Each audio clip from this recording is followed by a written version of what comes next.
Welcome to Luca and Miguel. Enjoy the video. You start by confirming your iPhone is up to date and backed up. This prevents lost settings.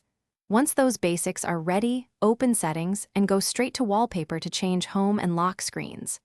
Tap Choose a new wallpaper, then select Dynamic, Stills, or Live. Make sure you preview how widgets and app icons will look over the image. You're setting the visual foundation first, so pick contrasts that keep text legible and widgets readable.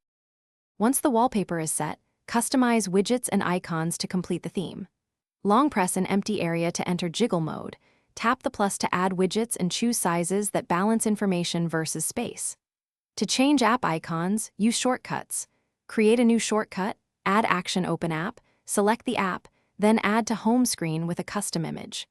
Make sure to arrange widgets and icons so key apps remain reachable and the layout feels coherent.